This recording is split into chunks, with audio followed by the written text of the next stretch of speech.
Baik, perkenalkan nama saya Caleb Josia Gislerna.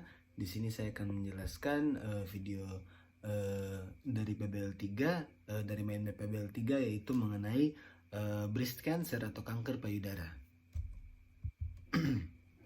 Ya, sebelum itu kita perlu mengetahui dulu definisi dari kanker payudara. Untuk itu teman-teman bisa dokter dan teman-teman bisa lihat ban map saya di belakang. Nah, definisi dari kanker payudara sendiri yaitu kanker itu secara umum merupakan suatu pembelahan sel atau perkembangan sel yang dimana dia berproliferasi dengan cepat dan tidak normal, yang dimana harusnya normal dalam kadar tertentu. Di sini dia berkembang secara cepat dan membelah secara cepat dan dia membelahnya itu bisa dua, antara masif dan yang dimana dia itu berkembangnya itu bisa menjalar atau tidak, yang noni masif yang dimana dia itu berkembangnya di satu tempat tertentu di daerah payudara. Nah, kita akan langsung saja masuk ke pembahasan yang pertama, yaitu etiologi dan patofisiologi. Nah, untuk etiologinya sendiri di sini kanker payudara ini memiliki beberapa faktor, seperti yang pertama genetik, yang kedua dari demografik, dan yang ketiga dari hormonalnya atau estrogennya, yang keempat dari riwayat penyakitnya, dan yang kelima dari lifestyle atau gaya hidup.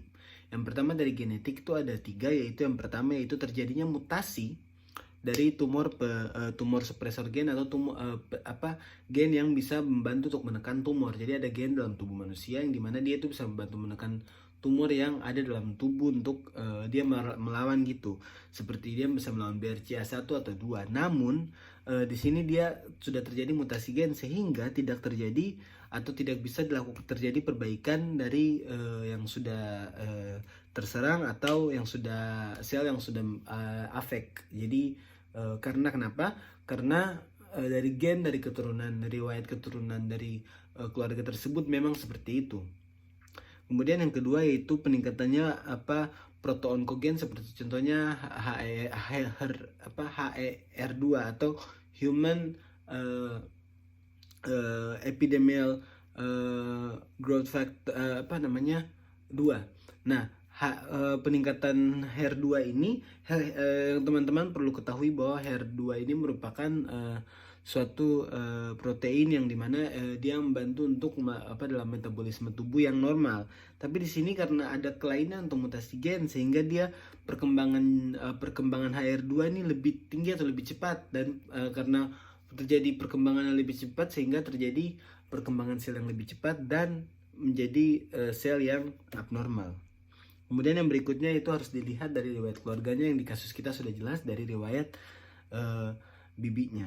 Kemudian dari demografik bisa dilihat dari umur yang sudah di atas 50 dan juga 99% pada perempuan. Kemudian di sini juga bisa lihat dari hormon estrogennya, yang dimana hormon estrogennya ini bisa terjadi abnormal jika pertama menarresnya lebih cepat atau tidak normal di bawah 12 tahun sudah menstruasi pertama, ataupun menopausnya yang telat, ataupun hamil di atas usia 30 tahun. Kemudian dilihat juga dari medical history-nya, apakah ini pertama kali dia terkena cancer atau sudah pernah sebelumnya. Dan juga dilihat dari lifestyle-nya, itu mengurangi konsumsi alkohol, terus menjaga berat badan agar tidak terjadi penumpukan lemak yang bisa meningkatkan estrogen. Alkohol juga meningkatkan estrogen, dan juga merokok, yang dimana tembakau itu bisa mempercepat pembelahan sel. Nah, breast cancer ini dibagi menjadi 2, non-invasif dan invasif, yang teman-teman bisa lihat di belakang.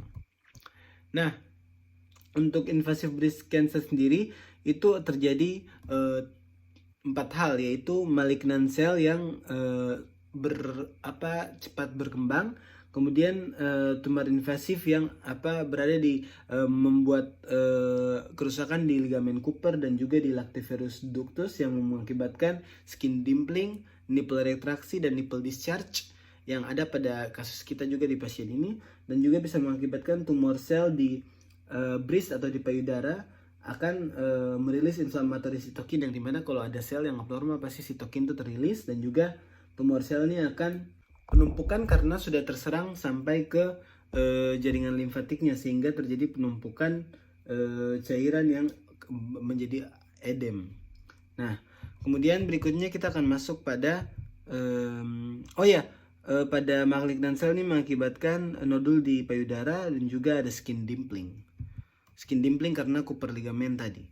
Ya, kemudian kita akan masuk pada penegakan diagnosis yang di sini anamnesisnya terdiri dari keluhan utama yaitu benjolan di payudara kiri, disadari sejak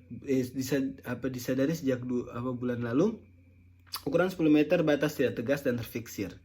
Keluhan lainnya itu retraksi, puting berkerut, dimpling, benjolan di aksila dan berat badan menurun. Kenapa? Karena tadi yang patofisiologi yang saya sudah jelaskan tadi. Kemudian status obstetrikusnya lagi hamil 16 minggu.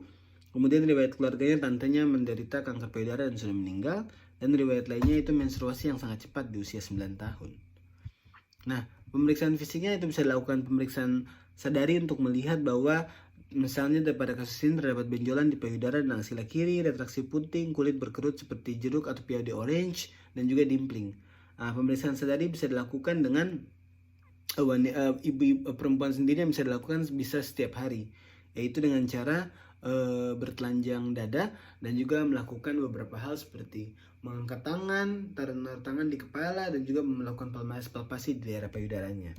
Nah, untuk stadiumnya sendiri di sini kita bisa lihat bahwa stadium yang pada kasus kita yaitu T4, N1 dan M tidak ada.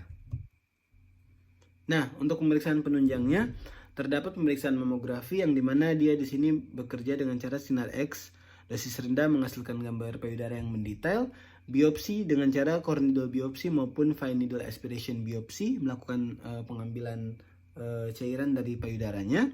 Kemudian ultrasound yaitu mempekerjakan gelombang suara untuk menggambarkan jaringan payudara. Dan juga terdapat fototoraks dan juga MRI yang dimana fototoraks ini tidak merupakan kontraindikasi pada wanita hamil, tapi harus